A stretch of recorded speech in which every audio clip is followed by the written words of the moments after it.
오늘 말씀은 왠지 예수님의 생소한 그러한 모습이 보입니다. 이 말씀을 전하는 저의 마음도 가볍지는 않습니다. 무화과 나무가 이스라엘을 가리키는 것처럼 오늘날 교회를 가리키고 있기 때문입니다. 예수님께서는 성전에 들어가셔서 매매하는 모든 사람을 내쫓으시고 돈 바꾸는 사람들의 상과 또 그것들을 파는 사람들의 의자를 둘러 엎으셨습니다. 평화의 왕이요, 겸손하시고 온유하신 주님께서 무언가 대단한 일을 시작하셨습니다. 그분은 즉석으로 채찍을 만드셔서 짐승들을 내어 쫓기 시작하셨습니다. 우리가 상상할 수 없었던 매우 분노하신 모습이 거기에서 보이셨습니다. 그리고 그분은 베다니로 가셨다가 다음 날 성으로 들어가는 길에 무화과 나무를 저주하십니다. 좀 낯선 모습을 보게 되는 것 같습니다. 예수님께서는 십자가를 지시기 위하여 이제 유월절 기간에 예루살렘으로 올라가셨습니다. 그리고 며칠 후에는 예수님께서 진정한 유월절 어린 양이 되셔서 온 이스라엘을 위하여, 아니 전 세계에 있는 사람들을 위하여 자기 목숨을 내어 주실 것이며 그 피로 말미암아 우리가 구원을 얻게 되는 그런 놀라운 일이 일어날 것입니다. 그런데 성전에 도착해 보니 그 성전이 엉망입니다. 유대인의 역사가 요세푸스의 기록에 의하면요, 당시 6월절에는 유대 땅에서 그 예루살렘에서 18만 6천 마리의 양이 그 6월절 기간 동안에 도살당하고 그 양들로 제사를 드렸다라고 합니다. 여러분, 18만 6천 마리라면 성전에서 피가 강같이 골짜기로 흘러내렸을 것입니다. 백성들이 아무리 좋은 짐승을 제물로 가져와도 이 성전에서는 그 제물이 온전하지 않다라고 불합격시키고 성전에서 마련한 저질 제물을 사서 드리게 만들었습니다. 제사장들이 그 일을 직접 하기가 곤란하니까 중간 상인들을 시켜서 그 짓을 하게 만들었는데요, 백성들은 어쩔 수 없이 울며 겨자 먹는 식으로 병들고 못난 그러한 제물을 비싼 값에 사서 제사를 드려야 했던 것입니다. 그리고 이 제사장과 서기관들은 이방인의 돈으로는 거룩한 성전에 헌금을 낼 수 없다라고 해서 성전의 세겔로 그 돈을 환전하게 만듭니다. 여러분, 오늘날도 환전을 하면 수수료를 받지 않습니까? 비싼 수수료를 매겨서 그 환전하는 값을 챙긴 겁니다. 이러한 일들이 이방인의 뜰이라고 불리는 성전의 바깥마당에서 이루어지고 있었던 것입니다. 그런데 제사장들은 이와는 상관도 없는 것처럼, 바리새인들은 이 일이 자신들과는 무관한 것처럼 무게 있어 보이고 값비싼 애복을 근사하게 차려입고 거드름을 피우고 있었던 것이었습니다. 여러분, 하나님이 처음 성전을 지었을 때는 그 성전에 이방인들이 함께하는 자리가 있었습니다. 지금 이 성전은 솔로몬의 성전이 아니라 헤롯이 유대인의 마음을 사기 위해 지었던 성전입니다. 이 성전의 크기가 미국의 미식 축구를 하는 슈퍼볼 경기를 하는 경기장 5개를 합쳐놓은 엄청난 크기입니다. 여러분, 그림을 한번 보시면요, 이쪽 그림은 잘 보이지요? 자주색으로 제가 이렇게 칠해 놓은 부분이 이방인의 뜰입니다.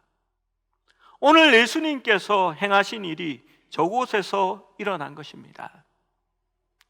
유대인의 성전은 그때에 들어갈 수 있는 구획이 정해져 있었습니다. 이방인들도 하나님의 전에서 제외된 것이 아닙니다. 가장 넓은 자리 바깥쪽은 이방인을 위한 뜰이었습니다. 그리고 성전 미문으로 들어갈 때에 여인을 위한 뜰이 있었고, 그 안에 유대인 남성을 위한 뜰이 있었고, 그 안에 제사장이 들어갈 수 있는 자리가 있었고, 그리고 그 안에 지성소라고 해서 지극히 거룩한 곳, 대제사장만 속죄일에 한 번 들어갈 수 있는 장소가 있었습니다. 내 집은 만민이 기도하는 집이라라는 뜻은 이 이스라엘 성전이 모든 민족, 모든 만민들이 하나님께 예배하는 곳이었다라고 말하는 겁니다. 그런데 유대인들은 그것을 무시하고 배척했습니다. 이방인의 뜰은 가축들과 장사치들로 채워졌고, 성전은 강도의 굴혈로 바뀌어 시장바닥이 되고 말았습니다. 돈 바꾸는 사람들, 재물을 사고 파는 사람들, 성전들이 완전히 가축 시장이요, 이렇게 어지러워지고 더러워진 성전을 보면서 예수님께서는 분노하셨습니다. 그리고 단호히 채찍을 만들어 손에 드셨습니다. 환전하는 자들의 상을 엎으시고 짐승들을 채찍으로 몰아내셨습니다. 그들의 의자를 내리치셨습니다. 이제 성전들은 깨끗하여졌습니다. 그러나 예수님의 마음은 아팠습니다. 유월절의 어린 양은 바로 자신을 나타내는 것이었습니다. 자신이 그 제물을 대신하여 거룩한 성전에 하나님께서 여호와 이래 주께서 친히 예비하시리라는 제물이 되어서 과거 모리아산 아브라함에게 약속했던 그 땅에 왔지만 하나님의 언약을 저버린 이스라엘은 그곳을 강도의 굴혈로 만들고 있었던 것이었습니다. 성전의 미문에는 늘 앞을 보지 못하는 자들과 다리를 저는 그러한 장애인들이 그곳에서 구걸을 하고 있었습니다. 그들이 나오는 것을 보시고 예수님께서는 불쌍히 여기셔서 그들을 고쳐주십니다. 그러자 아이들이 호산나 호산나 다윗의 자손이여 라고 외칩니다. 구원하소서 구원하소서 다윗의 자손이여 라고 외치는 소리입니다. 비로소 성전에서 들려야 하는 온전한 소리가 들려지기 시작한 것입니다. 그래서 예수님께서 아기와 젖먹이 입에서 나오는 찬미를 온전하게 하셨다라는 말을 너희가 읽어본 적이 없느냐 하면서 구약의 예언이 지금 이루어지고 있다라고 말한 것입니다. 여러분, 어쩌다가 성전이 이 모양이 되었을까요? 예수님은 가까운 마을 베다니에서 하룻밤을 쉬셨습니다. 벳아니아, 가난한 자들의 마을이라는 뜻입니다. 나사로가 그곳에 살고 있었습니다.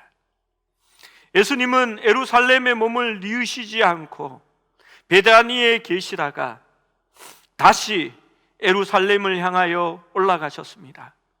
예수님의 마음은 이미 성전에 가 있었습니다.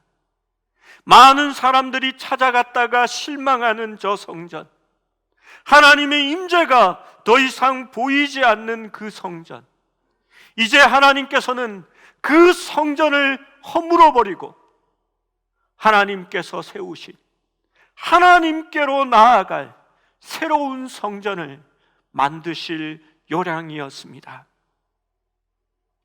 많은 이선자들과 거짓 지도자들이 우글대고 있는 저 썩어 빠진 성전을 마음에 생각하면서 예수님은 눈물을 흘리며 예루살렘을 향하여 올라가고 있었던 것입니다.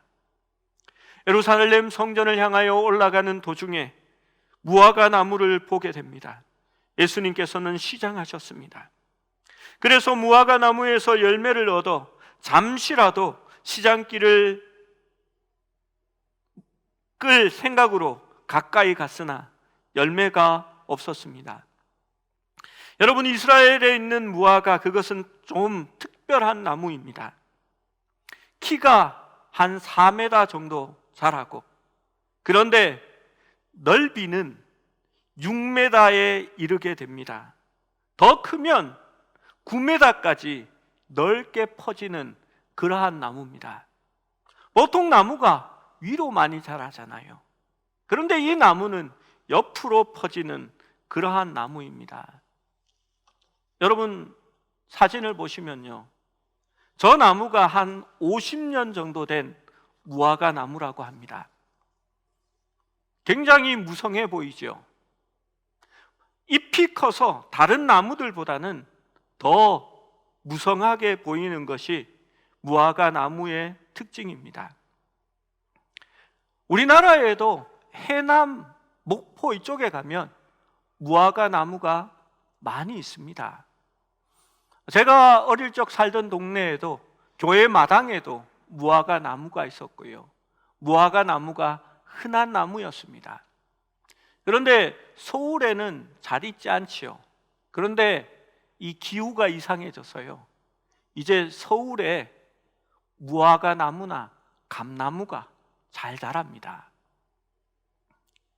이 무화과 나무는 잎이 열리는 동시에 열매가 같이 열리거나, 혹은 열매가 먼저 나고 조금 후에 잎이 나타납니다.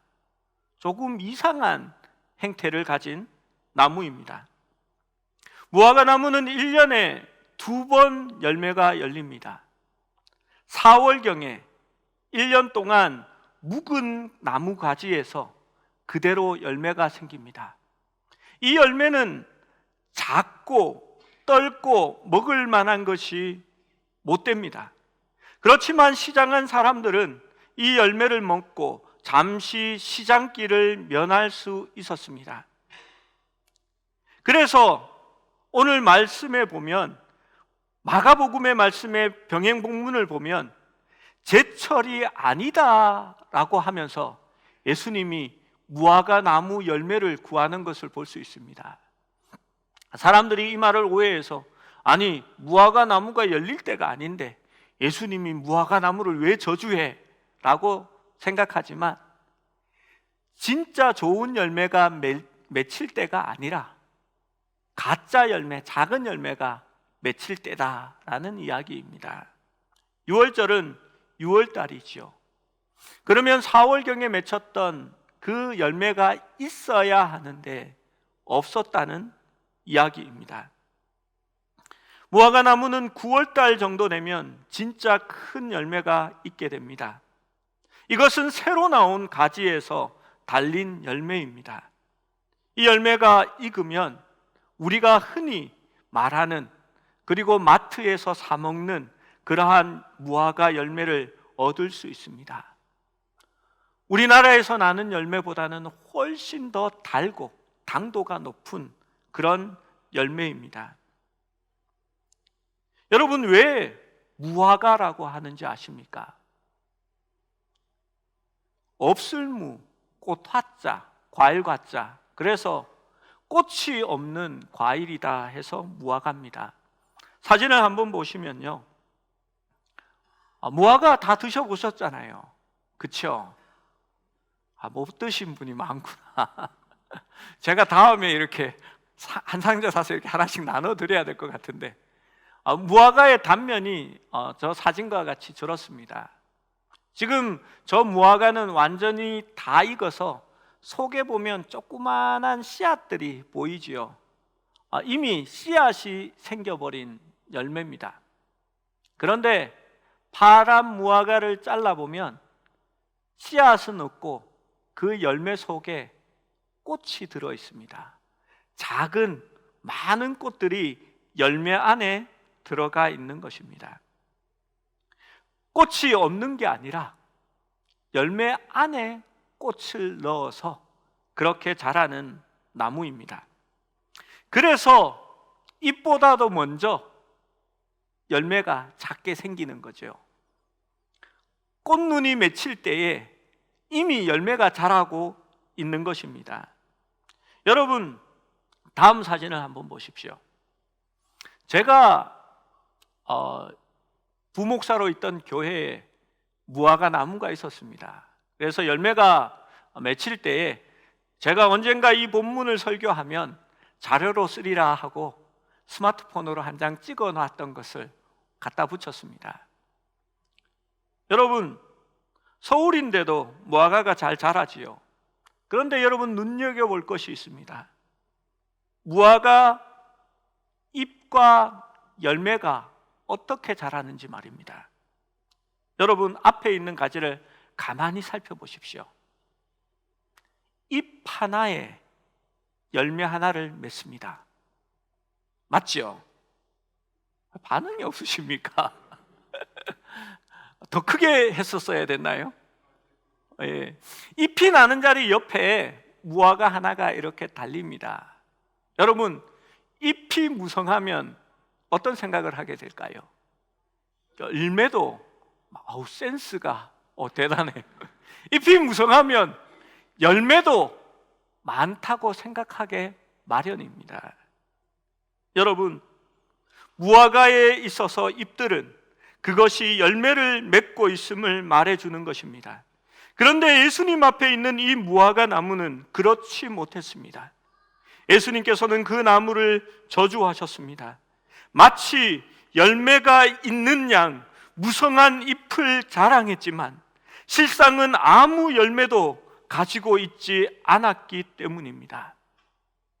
이 성경 말씀은 우리에게 몇 가지 교훈을 줍니다.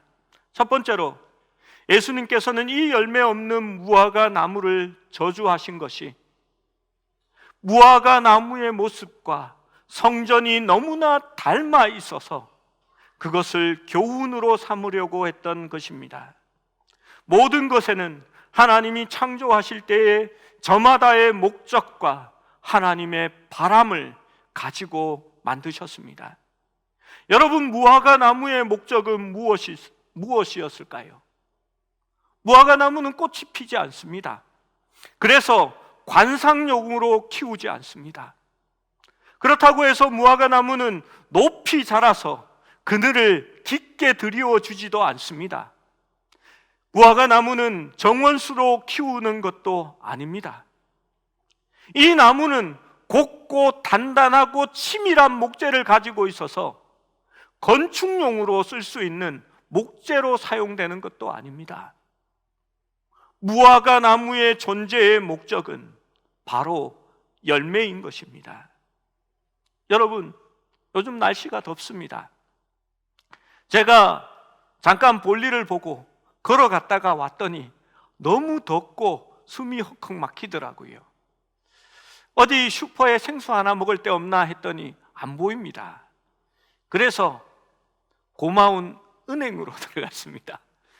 거기서 물을 한 컵 받아 마시고 5분만 쉬었다 가야지 하고 은행에 앉았습니다.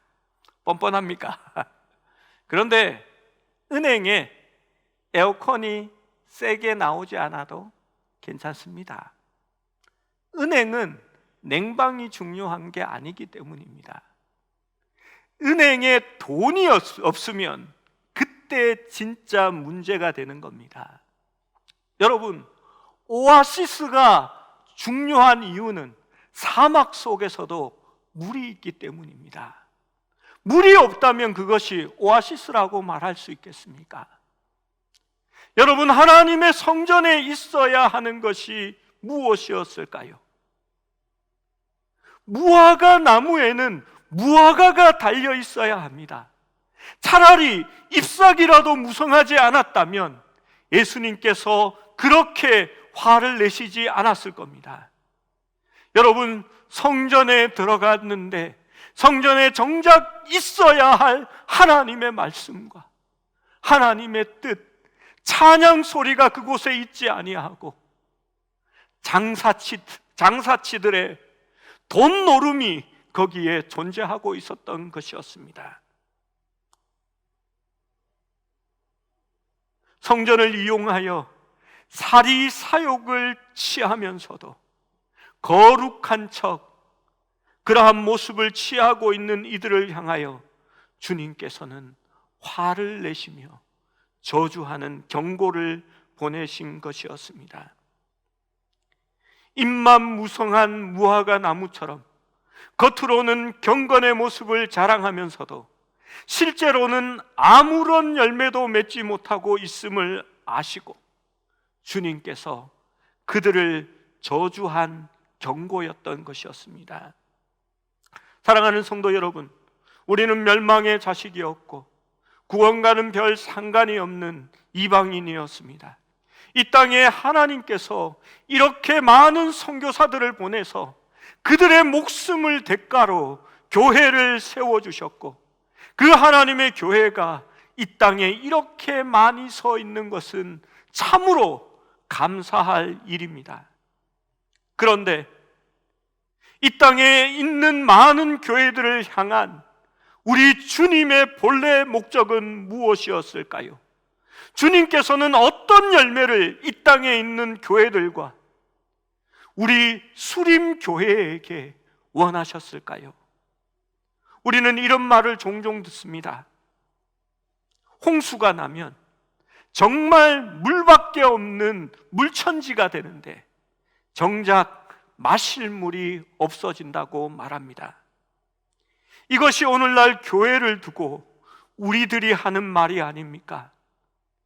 이 땅에 이렇게 많은 교회들이 밤에 바라보면 그 붉은 십자가가 밤하늘에 밤 풍경에 야경을 수놓고 있는데 저 무성한 십자가 앞에서 주님은 이 땅에 있는 교회들을 축복하실까요?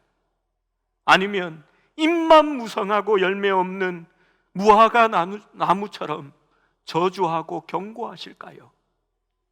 여러분, 우리가 먼저 우리를 돌아보기를 원합니다. 우리 모두는 형식만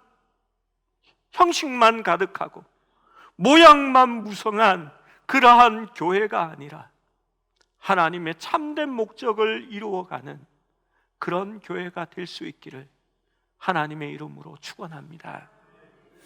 두 번째로 산을 옮기는 믿음, 놀라운 기적을 일으키는 믿음은 어떤 믿음일까요? 예수님께서 무화과 나무를 저주하신 다음 날 가보니 무화과 나무가 하루 만에 말라 있었습니다. 어떻게 그렇게 잎이 많고 무성하던 나무가 하루 만에 마를 수 있을까요? 이에 대하여 제자들이 놀라서 예수님께 물었습니다. 그러자 예수님께서 대답하셨습니다. 21절, 22절에 있는 말씀입니다. 예수께서 대답하여 이르시되 내가 진실로 너희에게 이르노니 만일 너희가 믿음이 있고 의심하지 아니하면 이 무화과 나무에게 된 이런 일뿐만 아니라 이 산 들어 들려 바다에 던지어라 하여도 될 것이요 너희가 기도할 때에 무엇이든지 믿고 구하는 것은 다 받으리라 하시니라. 여러분, 대한민국 성도들이 제일 좋아하는 말씀 중 하나가 등장합니다. 너희가 기도할 때에 무엇이든지 믿고 구하는 것은 다 받으리라 라는 말씀입니다. 참 좋은 말씀이지요. 그러나 이 본문 속에서 실제의 뜻은 좋은 말씀으로 적용되고 있지는 않습니다. 믿음이 있고 의심하지 않으면 이 무화과 나무에게 일어난 일뿐만이 아니라 이 산들어 들려서 바다에 던지어라 하여도 된다고 말씀합니다. 여러분, 이 산이 무슨 산일까요? 저는 왠지 그 산이 시온산, 모리아산, 예루살렘을 가리키는 것이 아닐까라는 생각을 하게 됩니다. 우리는 이 말씀을 잘못 생각할 때가 많습니다. 예를 들면 이런 겁니다. 반에서 꼴등을 하는 아들을 둔 권사님이 있었습니다. 그래서 이 권사님이 기도했습니다. 우리 아들이 전교 1등을 하게 해 주십시오. 믿고 구하고 의심치 않으면 하나님 된다고 하지 않았습니까? 이 권사님은 진짜로 믿었고 의심하지 않았습니다. 1등 할 줄로 믿고 친구 권사님들에게 미리 밥을 다 샀습니다. 우리 아들 1등이야. 내가 미리 감사하는 마음으로 밥 사 하고 다 샀습니다. 그리고 교회에 감사 헌금도 미리 냈습니다. 하나님 1등 한 줄로 믿고 헌금합니다. 감사합니다. 하나님 찬양합니다. 한치도 의심하지 않았습니다. 아들이 성적표를 가지고 집으로 올 때까지 말입니다. 1등 했겠지요. 제가 거기에 결론은 내리지 않겠습니다. 여러분, 성경에서 말하는 믿음은 결코 우리가 스스로 믿지 않는 것을 억지로 믿으라고 강요하는 것으로 축소되지는 않습니다. 성경에 대한 믿음은 하나님께 대한 참된 신뢰, 하나님의 뜻에 대한 분별, 그 뜻에 순종하는 것과 관계되는 것입니다. 믿음을 보시고 역사하시는 하나님의 뜻을 신뢰하라는 거지, 나의 믿음을 신뢰하고 의심치 말라는 건 아닙니다. 여러분, 믿음이 나를 믿는 겁니까? 하나님을 믿는 겁니까? 하나님을 믿는 것이 믿음입니다. 나는 쳐서 복종시켜야 하고, 나의 욕심은 십자가에 못 박아 주님의 뜻이 이루어지게 하는 것, 그것이 믿음인 줄로 믿습니다. 22절에 너희가 기도할 때에 무엇이든지 믿고 구하는 것은 다 받으리라 하시니라. 비슷한 성경 구절이 있습니다. 요한복음 15장 7절입니다. 너희가 내 안에 거하고 내 말이 너희 안에 거하면 무엇이든지 원하는 대로 구하라. 그리하면 이루리라. 여러분, 그 말씀 다음 성경 구절이 무엇인지 아십니까? 8절 말씀에 이렇게 말합니다. 너희가 무엇이든지 원하는 대로 구하라. 그리하면 이루리라. 7절 말씀이고요. 8절 말씀에 너희가 가시를 많이 맺으면 내 아버지께서 영광을 받으실 것이요 너희가 내 제자가 되리라. 아버지께서 나를 사랑하신 것 같이 나도 너희를 사랑하였으니 나의 사랑 안에 거하라. 내가 아버지의 계명을 지켜 그의 사랑 안에 거하는 것 같이 너희도 내 계명을 지키면 내 사랑 아래 거하리라. 그리고 그의 사랑 안에 거하는 것이 열매를 맺는 것이다 라고 말합니다. 계명을 지키는 것과 열매 맺는 것은 별개의 것이 아니라는 것입니다. 왜 믿고 구하면 다 받으리라, 원하는 대로 구하면 이루리라, 이 두 말씀은 열매와 관련된 곳에서 나타납니다. 마태복음은 열매 없는 무화과 나무의 저주에서, 요한복음은 과실을 많이 맺으면 내 아버지께서 영광을 받을 것이다 라고 말합니다. 진정한 열매를 드러내라는 것입니다. 실제 무화과 나무에게서 일어난 기적은 주님의 말씀대로 산을 움직이는 것보다 더 어려울 것 같았던 기적으로 바뀌어 일어나게 됩니다. 바로 하나님의 백성 이스라엘이 멸망당하고 영원할 것 같았던 하나님의 도성 그 예루살렘이 파괴당하고 하나님의 성전은 무너지는 일이 생겨나게 된 것입니다. 주님의 말씀대로 이루어진 것입니다. 여러분, 믿음이 있고 의심치 않는 것, 기도할 때 무엇이든지 믿고 구하는 것은 입만무성한 경건의 모양이 있는 신앙이 아닐 것입니다. 열매 맺는 신앙으로 주님께 영광을 돌리고 또 믿고 구하는 것은 하나님께서 이루어 주실 것이라는 그 축복으로 받을 수 있는 믿음이 되어야 한다는 것입니다.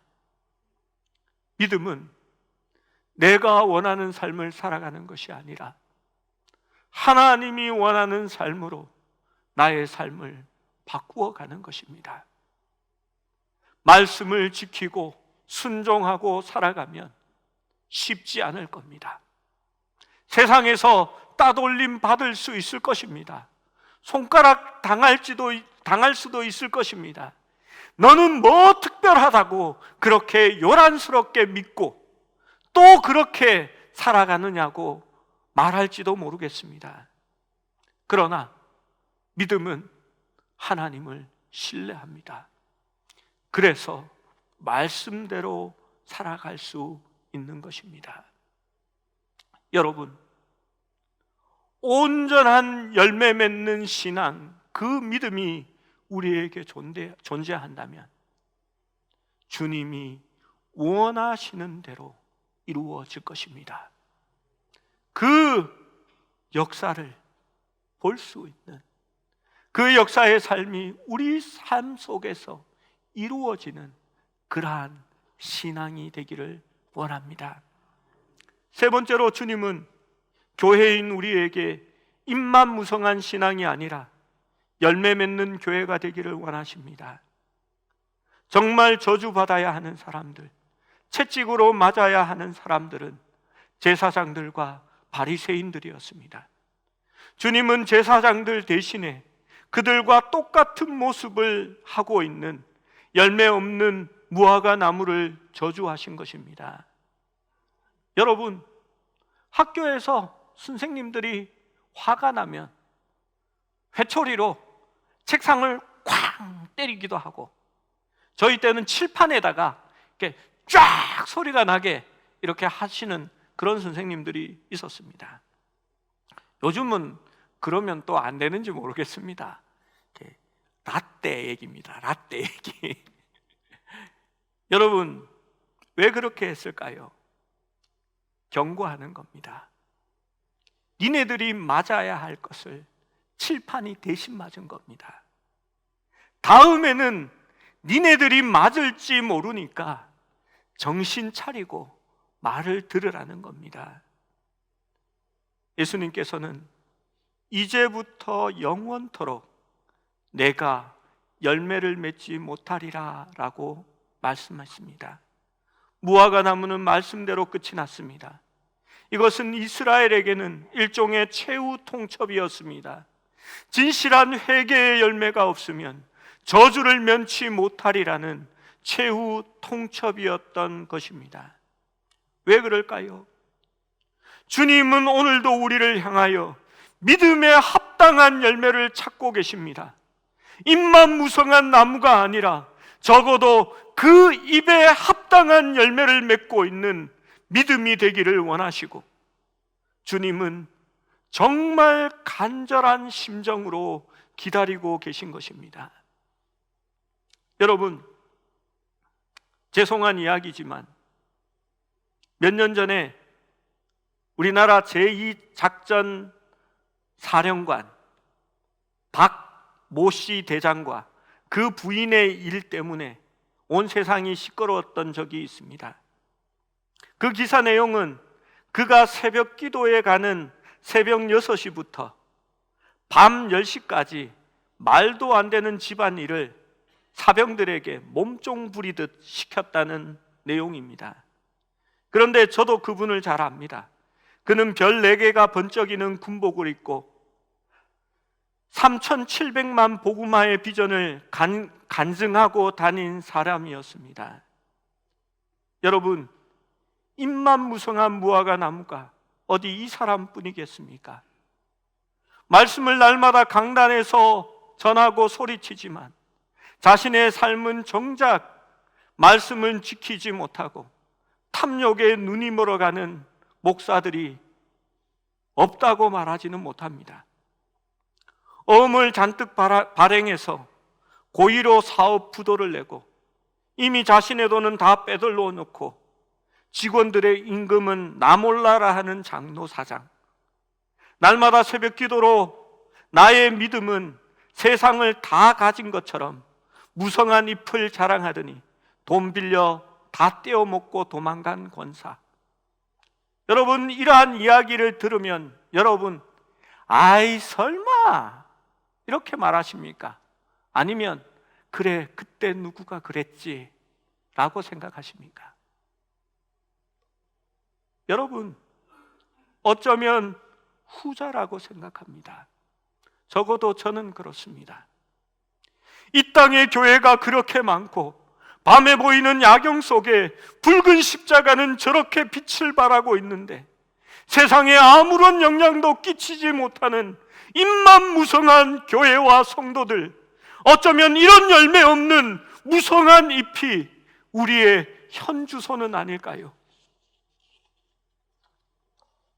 이 모든 이야기가 괜히 성전 가는 길에 서 있다가 성전과 너무 닮아 매를 먼저 맞은 무화과 나무의 이야기뿐일까요? 이제 말씀을 맺습니다. 우리도 온전한 모습은 아니라고 생각합니다. 우리 교회에도 많은 문제들이 있었고 지금도 그 문제들을 가지고 있습니다. 사랑하는 성도 여러분, 그러나 열매를 맺기 원합니다.